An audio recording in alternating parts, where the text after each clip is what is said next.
welcome to Working on Wellness, Health and Mind's bi-weekly wellness podcast where we discuss wellness through the lenses of mindfulness, mental health, nutrition, sleep, exercise, and healthy relationships. We're stoked you're here with us today as we meet with Kayla Horner, a resident in counseling. And we'd like to remind you that you can learn more about our 6 tenets of wellness and how to get connected with us here at Health and Mind by clicking the link in the show notes. As I mentioned, our guest today, Kayla Horner, she is a resident in counseling and she's also trained in a lot of cool things. So I'm really stoked that she's here with us today. Kayla, welcome to the podcast. Hi, thanks for having me today. My pleasure. Thanks for making the time for it. Maybe we can just start with a little bit of your background. So maybe just how did you get from, let's say, trying to think of how far back to go. Maybe tell me how you got interested in the field of counseling and what's brought you to this point. Yeah, so it's really weird. Nothing really happened that made me want to be a counselor. From the time I was in high school, I've always felt like it was my calling to help people. So that drove me to being where I'm at now, the resident in counseling. Very cool.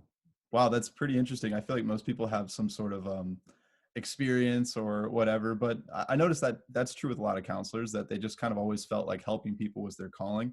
Of course, there's a lot of ways to help people. Is there something specific about the field of counseling, that form of help that kind of spoke to you? That's a really great question. I think it just spoke to me how we can process these maladaptive thoughts that we form, which is almost like what CBT talks about too. So just having the chance to help people with these maladaptive beliefs and thought patterns they formed really spoke to me. It's interesting you bring up CBT. That was something I was hoping we'd touch on a little later on. So that brought you to it. You thought, okay, this whole form of conversation and breaking down thought patterns and talking through it, techniques of CBT, they work. Did you see this before you got into the profession, or was it more like in your schooling you started to see, okay, this is definitely what I'm called to. This is all going to work? Probably in the school. Once we got into grad school, we learned more about it. As you know, in undergrad, we don't really talk about that too much. You don't dive into all the different theories. So in grad school, it really spoke to me and grabbed my attention. I found that interesting about undergrad because were we both psychology? Yeah, that was mine too. Okay. I found it interesting that all of the coursework had to do with the research side of things and different theories, but I felt as if we never got into the application of it in the undergrad. Yeah, there were so much research projects to do. I also minored in neuroscience studies, so we really talked about the brain, but we never touched on the different theories like what we've learned since then. So that was really neat to see. Yeah. Yeah, I'm with you on that. I think that I might have chose the field of counseling sooner had I been exposed to some of the application parts of psychology. When I was in my undergrad, I just found it really interesting. I thought the theories were cool, and I liked reading about the different psychologists that had made some interesting findings. But I never really thought of it as an applied thing, other than psychiatry, of course. But that sort of felt like it lacked the humanness maybe of a counseling relationship that I've come to understand through the grad schooling. So that's interesting. So it sounds like your appreciation for the field came through studying in grad school. That's when you started to really get a sense of it. Yeah, definitely. So when do you think you got a sense of it then? What drew you to the field?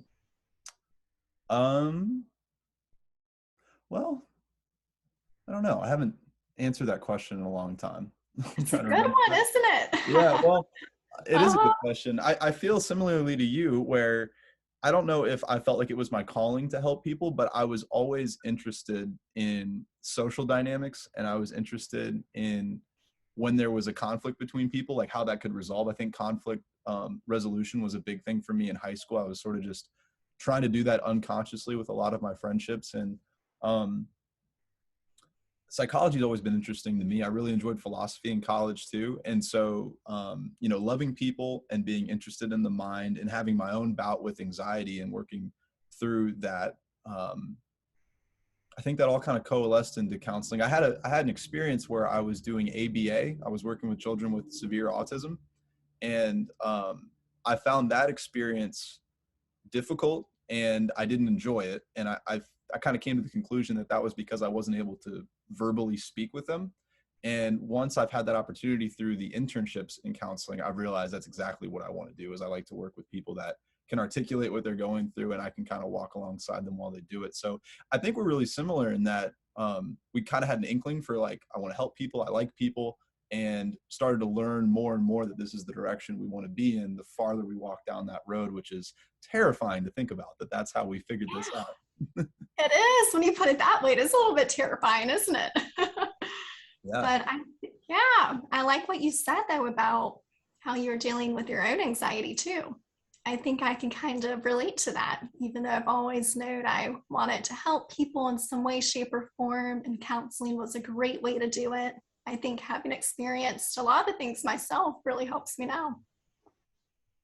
How so? How do you see your personal experience benefiting you as a counselor?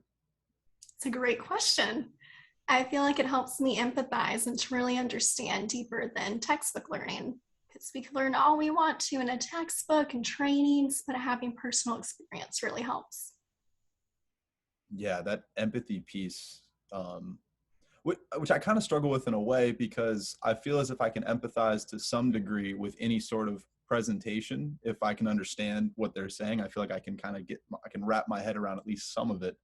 But feeling anxiety, for example, or feeling or experiencing trauma, or having experienced depression, it does seem to, it gives you, I think, an extra level of confidence that you sort of know what you're talking about in the room. I mean, obviously you can't know their experience to a T, but you at least know, I don't know. I feel like I have more confidence when I'm speaking with someone who is going through something similar to what I had gone through in the past. That's really interesting that you say that. What do you think is one thing that you feel super confident with that maybe you experienced as well when you're working with someone? And it's a good question. It totally maps onto this podcast, because we talk about the 6 tenets of wellness, which I've mentioned to you before, and it was in the intro, but it's nutrition, sleep, healthy relationships, mindfulness, mental health, and exercise. Um, I feel very comfortable when I'm working with someone in their teens, early 20s, who is having a lot of trouble with anxiety or relationships, because I was in that position, and I was also in that position not taking care of these 6 tenets. And so when I can see that in those people, I feel, I don't know, hopefully it's not an overconfidence, but I definitely feel as if I know certain things that if they did, they would likely help the person. And just having that knowledge of, I have some sort of direction. If they come to me and go, I have no idea what to do, but this is happening, this is happening, I feel like I can steer them in the way of these 6 tenets, and that if they adopt them, change will occur and they'll feel better. So yeah, I mean, it's exactly like you said. If I have some experience being there, and I have some tools like knowledge in these areas, and then obviously our schooling to actually help people. And that was really the cool thing about it. I remember when I first started grad school, something that bothered me was I kept learning more and more how unequipped I felt to help people. I kept learning how inept I must be, because I wasn't listening well. I wasn't reflecting well. I was interpreting a bunch. I was directing people. Like, there was just so much going on that was just unconsciously learned, and with the intention of helping people. So that was kind of what I felt was really funny, is I was like, I learned all these things unconsciously to try to help people, and now I'm learning this is not really how you help people in a professional setting. So it's kind of a tangent there, No, but I love it. Makes perfect sense. Because when we're younger, we want to help our friends. And I hear a lot of people say that's what drove them to the field. Say, I give advice to my friends. But then we learn in grad school that's not what you do. You don't just give advice, you help them process. You don't say, here's what you need to do and listen to me. It's more collaborative. and I want to just put out there for listeners, I have an idea of why that is, but I'm going to ask you, Kayla, why is that the case? Why do we want to help someone process rather than give them a bunch of direction? So, my thing is that I can give someone all the direction that I think would work the best, but I'm not that person. And nobody knows that person better than they do. So, me telling them something, what if it's not relevant to them? What if it would not be useful for them at all? So I think it's more powerful when they can figure out what to do for themselves and we can walk alongside them instead of just saying, all right, here's what you got to do and do this now. Tell me how it works out. So kind of assisting them in that process. Yeah. Yeah. So there's kind of two answers in there that are both really powerful. The first one is we are people. Just because we have the title of counselor doesn't mean we know what's best for everyone. We might have some knowledge about what's been beneficial to a lot of people and maybe some healthy practices, which can be helpful. And then the big one is if we achieve the victory for them, that's not really their victory. It's our victory. And that can be a dangerous thing to get into in counseling, because I think we like to help people, which means we like people. So we want sometimes for people to change more than they want to change. We want them to hit their goals. And so maybe we'll try to connect the dots for them, and then they don't go through that process of learning to do so for themselves. And then they can't really hold on to that victory. So I'm in total agreement with you there that's really crucial for, it's really crucial for building a therapeutic alliance with someone, is to have them not feel as if this person's going to come and do my homework for me, or even worse, they're going to come in and be my parent. We can't create a environment in which someone can grow if they feel that level of judgment or that level of involvement to some degree. I don't know if that's the right word, but that's kind of where I think I'm growing right now, is learning to involve myself less in the process and have the time be about the client, not about my desire for the client to grow. Yeah, something that stood out to me when you were talking again is when you said the client needs to have that victory. It's not about us. We're not there to make us feel good. They're there for them. So letting them have that sense of accomplishment, saying, I did this, I processed this, I know what to do now, instead of us taking that victory for them, resonated a lot when you just said that. Yeah. Yeah. It's a tough thing to do, to not be the hero and let them be the hero. I know it's very hard. I remember the grad school called it that savior complex. We want to jump in and save people, but we got to take that step back too. Right. Yeah, totally. I'm with you on that. So I want to get into CBT a little bit, because I don't think we've discussed it yet on the podcast, and you brought it up right away. So tell me, we're going to assume you're going to assume the role of the expert here. Tell us what CBT is. Okay. So it's cognitive behavioral therapy. So cognitive, we got our thoughts, right? Behavioral, obviously the actions. Then therapy, we know what that is. So the goal is that we can change these thoughts, the cognitive, and it can help us change the way we're feeling towards something. If that feeling, I don't want to say is maladaptive, because the thoughts are maladaptive. How you're feeling is always valid. But if the feelings are harming us, by changing the cognitions, we can work towards changing those feelings as well. If that makes sense. I know that's a lot of No, words all wrapped up I've into never heard one it thing. explained that way. That's the first time I've heard it explained that way, but that does make sense. Oh, And I like that you look at the feelings as not to blame. I look at feelings as signals that something's going on, but that doesn't necessarily mean we know what's going on. We have this feeling that something is making us happy, angry, sad, but maybe we don't have a really clear picture of that. And it seems like you're saying our cognitions, our thoughts, are things that can be sort of sifted through and tested whether they're true or not.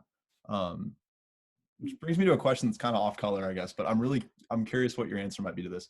Do you think that, like, what do you think the relationship between thoughts and feelings are? Do you see thoughts as changing feelings, feelings changing thoughts? Does it work both ways? How do you see that? oh gosh, that's a great question. That's almost like, is it the chicken or the egg? Which came first, right? Yeah. I think it really could go either way, but my point of view is that our thoughts influence how we're feeling. So if I'm thinking, even subconsciously, I'm not worthy, maybe I'm going to start to feel sad because of that belief I'm holding. So I think the really amazing part about CBT is that we can start to process that maladaptive belief, see where it came from, what can you do to try to fix this, things kind of like that. Mm. So what came up for me when I heard you say that, because I'm not worthy is, I would put that under the category of a deep belief about self rather than a thought of, oh, I'm going to be late for this appointment. Like that's a belief about yourself, which very clearly would change how you feel. Um, where did I want to go with that? I just thought that was interesting. I Like, like where you were at it. well, I see beliefs as things that aren't just a thought to change, but maybe are a series of thoughts to change or a pattern of, thinking over, the course of years, maybe. So talk to me about how you would walk. Let's take your example of I'm not worthy. If you had a client come in and said, I'm not worthy, how do you begin to help them work out that thought? I think the most important thing to do first is validate, because we don't know how often this person has shared that belief with somebody else. Could be the very first time they're ever saying that out loud. So really validating and saying, wow, that sounds so hard. Of course you're feeling like this. You've been through so much in your life, things kind of like that. So I think starting off with that validation piece is really important in a lot of areas of therapy, not just CBT. But after that, I think we can start to go into, how is that belief making you feel? What is coming up for you? What emotion? And for people having a hard time identifying those, because they are hard to do, you can give them a worksheet or something like happy, sad, annoyed, irritated, frustrated, excited, something like that. And I'll have them even point it out if they're having a hard time going through that. So after going through that part, typically we'll go back to the beliefs and say, okay, now what is the exact opposite of that even? So maybe the exact opposite of I am worthy is I am valued, something kind of like that. Mm-hmm. Instead of just flipping the word around, I think it's more powerful to have totally different phrase, instead of I'm worthy, I'm valued maybe. Mm-hmm. So I think going through that, it's almost like the thought stopping technique used in CBT.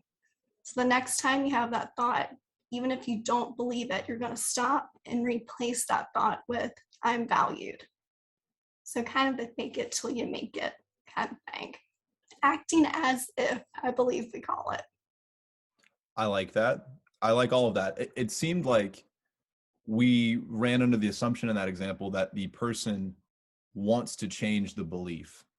Have you ever run into someone that holds that belief and through the worksheets or through conversating with you, they've decided that no, I'm gonna hold that belief. That's not something I'm willing to give up. Oh yeah, of course. And I think that was a very quick example. Of course, in therapy, you wouldn't jump through that quickly. But a lot of the time, you're so comfortable with that belief. Maybe it's comforting to you. What would life be like if you felt like you were worthy because you felt unworthy for so long? It can even be scary to jump to this new chapter of life. So in that case, you meet them where they're at and walk with them. Nice.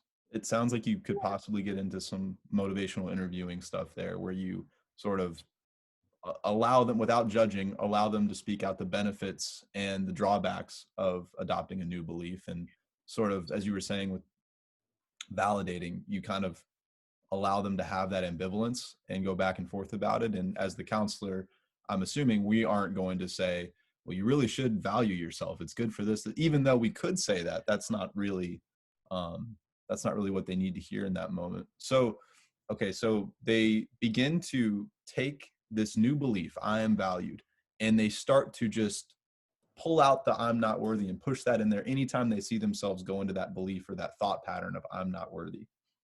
And that's so hard to do. So I really do think for someone to move into the thought stopping process and thought replacing, you need to make sure they're in a good place. So that would be probably a few sessions in or so, depending on that level of rapport you built with them.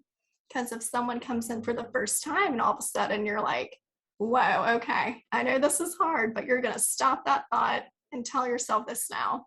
They're going to be like, wow, what are you talking about?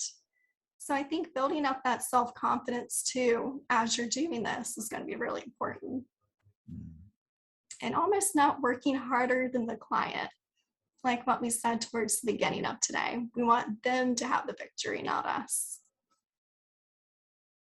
So what's an example of that in the room with a client who's having trouble with this thought stopping and replacing of not working harder than they are? What would be like an example of that? Yeah, I think at that point, we really have to go back and see where that thought came from. Hmm. Where was it formed? Did they learn this when they were growing up? Is it something new because of some trauma that happened? Where did this thought even come from? And kind of work on processing that first, then, before you can move into thought stopping and stop replacing if they're having some problems with that. Okay, so if you feel as if you're pushing a little bit farther along, but the client's patterns and willingness to go with you is a little bit farther back, you would go back to where they are and stay in that area until they're ready to kind of push forward. Is that Yes, sort of what you're saying? I think that's a great way to explain it. Yes. Okay, Because cool. it's very easy for me or you or anybody to come in and say, okay, here's what we're going to do. We're going to do thought stopping, stop replacing, thought replacing. It's going to work out great. But if they're not ready to do that, they're still comfortable in these maladaptive beliefs, that's going to be hard for anybody to do. So meeting them where they're at. So the listeners of this podcast are interested in wellness, and they are likely people that are trying to improve their lives in some way. Otherwise, they probably wouldn't be interested in this kind of material. And we've sort of been talking from a clinician's point of view about the theory of, or rather therapy of cognitive behavioral therapy. What are some tools outside of obviously replace the thought replacement technique that anybody can just begin to apply if they wanted to from CBT? What sort of lessons does CBT have to teach the general population? Mm-hmm. Something I think is helpful, and I don't know if this answers your question right on the dot, but decatastrophizing. Mm. So there's so many different ways to do this, but when we catastrophize, it's just like the name. We make out the worst case scenario. We think a catastrophe in our lives is going to happen. So maybe if your thought is, I'll be late to work, instead you might think, I'm going to get fired because I was late this one time to work. So kind of decatastrophizing that and breaking it down in the session with a therapist is great. I also think it's helpful for the person on their own to look at that worst case scenario and say, okay, is it possible or is it plausible? Because those are two different things. So that's something outside of a session somebody could do. Yeah, that's a great one. It reminds me of a technique I picked up from listening to another podcast, actually. The host was talking about how when he has thoughts that are really negative or are thoughts that he knows aren't adaptive, he will write it down and then hold it at arm's length and ask himself, is this true? Like what evidence is there that this, my wife doesn't like me? Okay, what evidence, what evidence points to that being true? Um, which to me is sort of they run along the same lines, right? It's our minds, whether because it's a pattern or because we're just a little bit more anxious of a person, it jumps to this really intense reaction to whatever the stimulus is. Okay, I'm a little bit behind on work, or my wife didn't think my joke was funny, for instance. And all of a sudden our thought runs 100 miles an hour to something, as you put it, catastrophic. um, so I want to think about that in terms of these 6 tenets of wellness when it comes to mental health and mindfulness. And I can't help but think that mindfulness would be something that would help someone as they were practicing CBT. And I know you have a little bit of background in mindfulness. I was wondering if you could speak to if you use these together, and if not, how would you would use mindfulness sort of separately? Mm-hmm. Yeah. So I love CBT. I think it is a great method to use, especially with anxiety. But I think bringing mindfulness into that can be really important as well. Because when we're anxious, for example, we're kind of living in our head. We're not living in the moment. So mindfulness and grounding can really bring us back to the present instead of those anxious thoughts.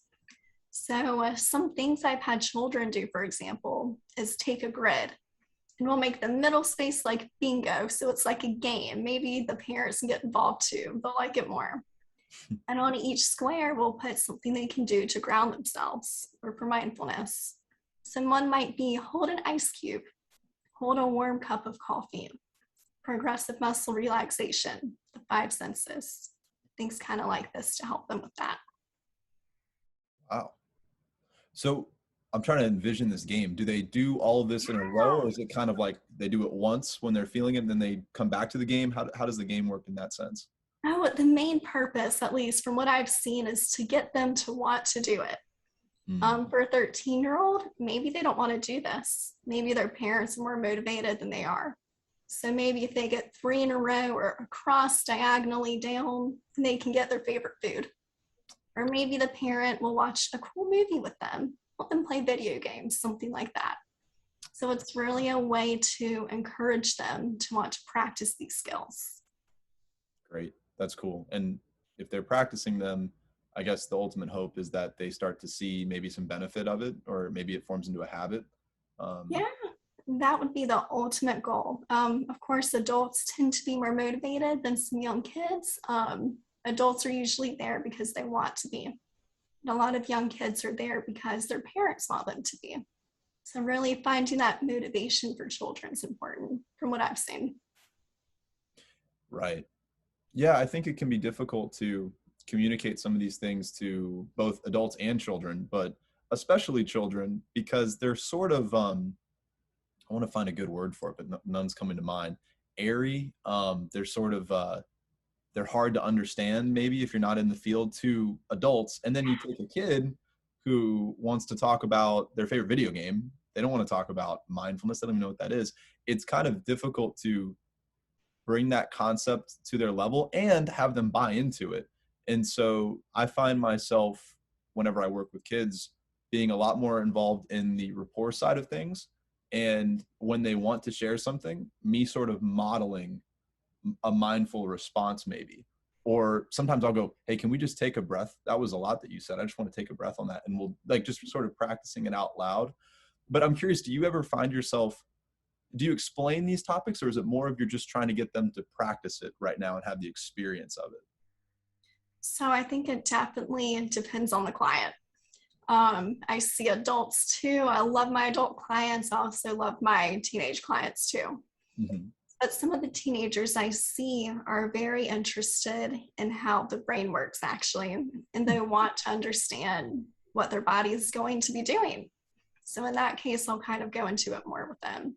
But if I ask them, do you want me to explain this to you, or would you like me to show you some things that could just help? And if they say, I just want to be helped, then I won't go in and explain everything. So it just depends on what the client wants at that point. Very cool. And you said you minored in neuroscience, I did, yes. so you've got some things you could help them with. That's pretty cool. Uh-huh. Um, And interesting topics. yeah, well, I know, and Mhm. we're already halfway through, and we're definitely not going to get to all of my questions, but that's okay. Because this is we're talking instead of just me going, which is good. That's fun. Yeah. As far as the neuroscience goes, I was thinking about anxiety and I was thinking about trauma, and people can experience anxiety without having had trauma necessarily. Does it work the same way? Can people have experienced trauma and not have anxiety? Can they just Oh, have, yeah, yeah? of course. Yeah, everybody's so different. That's almost like what I tell my clients. I'm like, you help me understand how you were going through, because I could ask Susie Q down the street and she could say something completely different. So, what does this event mean to you? Because maybe they had a trauma, but it wasn't as significant as somebody else. Maybe somebody else who had the same event happen just had touch of anxiety for a few months, never met PTSD criteria. But Mm. somebody else could have major PTSD and be majorly impacted from the same event. Hmm. Does it go back to the interpretation of the event, like the thoughts we were talking about earlier? Yeah, I think that's a great way to put it. All how we perceive what happened. Mm-hmm. Interesting. So Yeah. the neuroscience of anxiety, I don't even know where to begin to start with that. Um, I see anxiety as resulting from thoughts, sort of like you said, um, or any sort. If our brain can perceive danger, even if the thoughts aren't even there, but our bodies can react to it and create anxiety as well. That's sort of the two ways I see anxiety happening. Can you fill it in any more about the kind of the neuroscience of anxiety? What's going on when that we experience that? Hmm.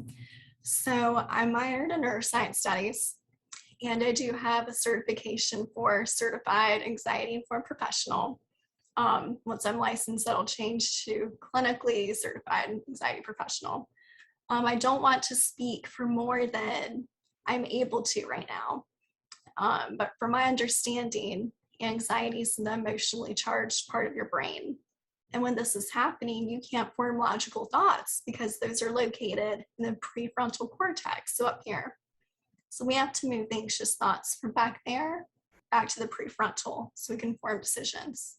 And one really great way to do this is by grounding ourselves, getting in touch with those physical sensations, because that is so hard to do when we're feeling anxious. So that tends to be why things like ice cube, five senses, progressive muscle relaxation can be so useful for that. Once we're in touch with our body, we're better able to form those more rational thoughts. I see. So the anxiety pulls us to the back of the brain, and we bring ourselves to the front through grounding, which is reminding me of the sympathetic versus parasympathetic nervous system. Is this kind of along the same lines that we're talking about? When you get into your sympathetic nervous system, you have all these symptoms of anxiety, right? You know, Yeah. sweaty palms, eyes dilated, or whatever. Um, and then as you get calm, whether through grounding or deep breathing, or which I guess is a very similar thing, you go to the front of the brain, and then you're able to think more clearly. Um, I guess I think about people that are chronically anxious. They're going through their whole lives with anxiety, but they're still holding down a job. They're still having logical conversations. Are these people having sort of a mix of the two at once, or are there people that kind of are living in the front, but maybe they have an alarm going off? I mean, you see what I'm saying there? I mean, what's up with those Yeah. people? That's a great question, too. I wish I knew exactly what was up with those people. I think that's a great example of how anxiety differs for each person. Mhm. Um, it's kind of like a side note, but something else related to anxiety and trauma, because we're not using that prefrontal cortex. You can also have them write the alphabet like upside down or backwards to kind of move that forward again. But I think for those people who are functioning very well with anxiety, maybe they've learned skills that have helped them. Maybe Mm, they have perfectionism, and maybe that's making them seem like they're okay, but inside, maybe it's really hard. mm. I think it can manifest differently in each person. Yeah, that's a good point. You do see that. You see people that you can kind of tell they've practiced with it, or they are really good at masking it, and maybe you don't even know that until they share that with you because they're so good at it. Or so yeah, I think that's a great point, is that we can always learn something new about any of these things when we work with clients or when we study. We're going to learn new things. And you mentioned trauma a second ago. I see you're also a certified trauma professional. um, what does that mean? Yeah. I really enjoy working with clients who have trauma. I think that comes from my own personal trauma too. I feel like I can empathize with them, even though we're all different. I know some signs to be on the lookout for. I think everyone does, though, if you're trained in it. I think a great metaphor I heard was a doctor doesn't have to have diabetes to treat diabetes. A counselor doesn't have to have trauma to treat trauma. But I do think in this profession it can help you. Yeah. So yeah, I work with a lot of anxiety and then with a lot of trauma clients right now. And I love it. Great. You've kind of found your spot professionally as far as the kind of things you like to work with. Yeah, definitely think so. Right. Mhm. Do you have any, I'll come back to the trauma, but I'm curious. Do you have anything that you would like to experience as far as presentation that you haven't worked with yet? Mhm. I I've seen a couple clients with OCD, which I really enjoy. I would really like to have some more of these clients, get more experience with them, maybe even a certification down the road too, to help me better help them. Hmm, So I think that would be great to have some more experience with those clients. cool. And you Yeah. mentioned that you're working on your license currently, and I didn't know that your certifications transform with your license. That's super cool. Um, Yeah, they do. It's neat. I'm curious if you have obviously that's a goal to become licensed. Do you have any other professional goals outside of licensure that you're looking forward to? I think there's a lot. I know I wrote them down when I was transitioning into residency, so I want to have more of an idea of what to do. Mhm. I think eventually to even go through the Beck Institute and get certified for CBT would be really neat. That's a very long process. I do not know off the top of my head everything to do because it's that long list, but eventually I would really enjoy that. It'd be nice to do. Okay. The Beck Institute. So I know that Yeah, they have an assessment. There's the Beck assessment. Is that it's the same organization? It's the same thing. yeah, definitely. Okay. Big CBT area. Cool. And before that, cognitive therapy, before the B got in there, behavioral. Hmm. Mhm. Gotcha. So back to the trauma for a little bit. Um, if someone were interested in learning more about trauma, what resources would you point them to? There's a lot of great textbooks, to be honest, which sounds horrible because who wants to read a textbook? I know. But there's this really great one that I'm sure you read too in school called The Body Keeps the Score. Yes, I have it in my little bookshelf here somewhere. Yes. Awesome. Yeah, it's a really good one. It's very personable too. It's not just like reading a regular textbook. You dive into it, he really explains more of how trauma affects people. So that's definitely one resource I would recommend if someone's interested in learning more. Yeah, I would just to piggyback on that. I agree. It's a difficult book because I would say the material's pretty dense. Um, but you can get into it regardless of your background. Whatever you've studied in your background, it doesn't matter too much because he explains all the concepts. I would recommend being someone that reads pretty quickly to keep up because I found myself reading 10 pages and then getting back into it and going, what was it before? And then I started to start reading, for longer sessions to really get the meat and potatoes of it. But yeah, that's a great one. What about for anxiety? Do you have any anxiety resources you'd recommend to people? So there's one book that I read when I was in undergraduate school. It talks about the effects of stress on the body. And I Hmm. think this can link straight to anxiety because when we're anxious, our bodies are so stressed. You said sweating, racing heart. Some of my clients even get blurred vision because their heart's beating so fast, not enough blood pumping, those kinds of things. And this book was called Why Zebras Don't Get Ulcers. I read Have that you read one that one? too. Yes, I did. I don't think Yeah. I read, but I've read these two. Yes. Uh-huh. Yep. That's ironic, but I really enjoyed that one too. It's been a few years since I read it or so, but it was really good. Helped me understand the bad things that stress can do to us. Yeah. I mean, I think it normalized, or rather, it did the opposite. It didn't normalize. It helped you realize how not normal our thinking patterns are when you Oh, consider us as, being evolved creatures. We're not so separate that our systems are that much different from animals. And so if we are under stress for these prolonged periods of time, we're going to do damage to ourselves, and it's kind of inevitable. So, um, great. taking stock of that, bringing on some of these grounding techniques, working with a counselor. These are all things that we can do to help with that. And we can do some of these 6 tenets of wellness things, which which we've been discussing. And so, Kayla, I bring the question to you. Of our 6 tenets of Okay. wellness, there's the six of our, I'll remind you again, Okay. you remember, but I'm gonna remind you again. Mental health, Mhm. mindfulness, exercise, sleep, healthy relationships, and nutrition.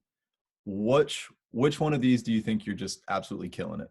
Which one do you think you're doing the best Oof. in those 6 categories? For me personally or with my clients? No, for you personally. Oh, that's a big one. Hmm. I think mindfulness I'm pretty good at. I Talk about think, it. yeah, awesome. So I think when you're in a session with somebody, you have to be in the present moment. If you're not in the present moment, what could happen? You might zone out. You might not listen to what this person's saying. You might be in your own head instead of in theirs, listening to their story.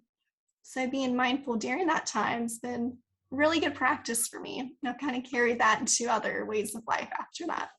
Hmm, cool. So it was important to you work-wise, but you found it to be something that you're able to carry into other relationships, other parts of your life. Yes, definitely. I think it's hard when you're listening to even your family's problems when you come home too, because you've been doing things like that all day. So Mm. even just remember, okay, they're important too. I need to have mindfulness, value what they're saying, and listen. It's been really important. Wow, good for you. I think I just turn off when I get home. I need to. It's easy, right? Uh-huh. It sure is. Mhm. Okay. How about the area in which you are, I don't know, struggling is too strong of a word. Which area could use some improvement in your life of those 6 tenets? Was exercise one? Yes. That's it. That one. That's the one. Okay. I'm horrible at that. I try to go for walks, even like around the house, because forward motion's been shown to decrease anxiety. Try to do that. But besides that, I've been really bad at that one. I need to get better at exercise. Yeah. A tough one to do. It is a tough one. Got to plan out schedules. We help people do this all day. I need to plan out a time where I can do it myself. Hmm. Well, we wish you the best of luck with that one, Yeah. the exercise one. That can I definitely be a tough one. appreciate it. I find Mhm. that with exercise, it's either a habit or it's not. And so people will kind of backslide for months and they'll get into it for a little bit and then they'll fall off, or they'll just make something happen really consistently and they can stick to it. Mm-hmm. Not an easy What one. about you? Which one are you killing it at, and which one do you need some more work at? Oh shoot. I think I answered this on a previous podcast and it might be different now. I'm just gonna go off the top of my head what I'm thinking in Okay, as I can't that's remember. fine. Of those 6. Hmm.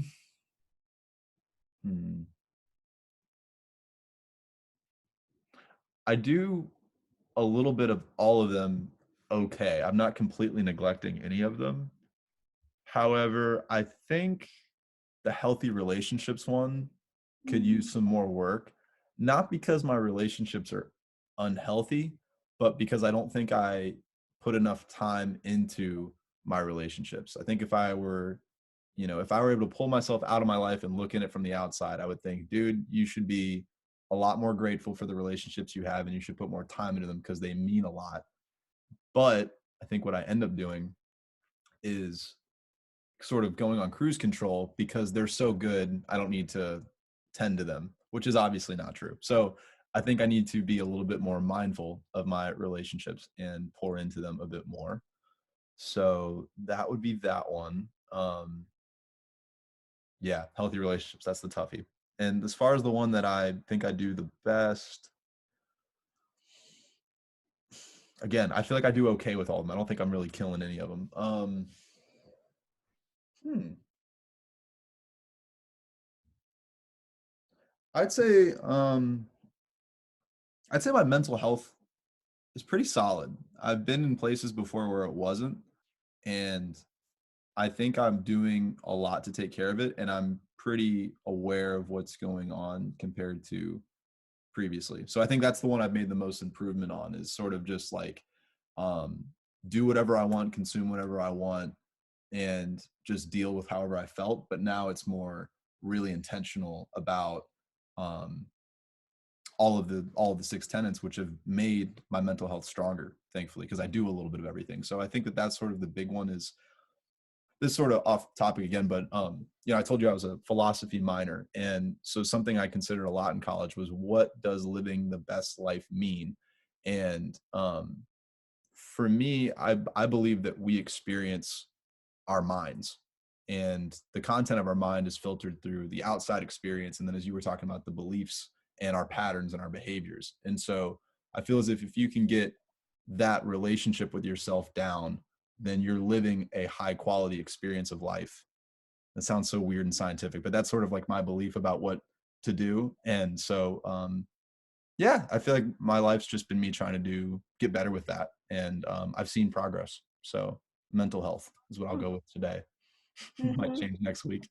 No, that's a good one. I think that's a great point you put out. It might change next week, but that's the great part about being human. Our emotions are never the same. They can change, and that's perfectly fine too. Even choices. So maybe this week you're killing it at mental health. Maybe next week it's a different area, you know? Yeah, yeah, we'll have to check in and see how we're doing in the future. But, for today, before we wrap up, I'm wondering, Kayla, do you have anything you'd like to say? Any final thoughts to the listeners? And I'd also, with that, would love it if you are seeing clients, maybe just talk about who you like to work with. I know you've mentioned it a little bit already, but you can kind of cap that out and how people can reach you. Sure. So right now I'm working with adolescents 16 plus, and I'm also working with adults. I do have some younger teenagers, but I'm trying to get more of that adult clientele, an older adolescent right now. And I work with a lot of anxiety and trauma, but stress and life transitions too. I like helping people in a wide variety of things, not just my two specialty areas. But people are welcome to reach me at hornerkn, which is hornerkn.counseling@gmail.com. And yeah, accepting clients. Excellent. I will Yeah. go ahead and put that, if you're comfortable with it, I can put that email address in our show notes. We'll talk about that after. You can let me know if you want me to do that or not. But people would have heard it, so that's great. And yeah, Kayla, I appreciate you taking the time and enlightening us on some CBT and some anxiety stuff. A lot of cool lessons in here. So I appreciate you taking the time, and thank you for being here, and thank you, our WOW community, for listening to this today. You can follow us on Spotify for Google Podcasts for more episodes. And for any questions, comments, or concerns, you can email us at intern@healthandmind.net. Lastly, don't forget to follow us on social media. We are on Instagram, Facebook at HIMRVA. And all you do, keep your health in mind.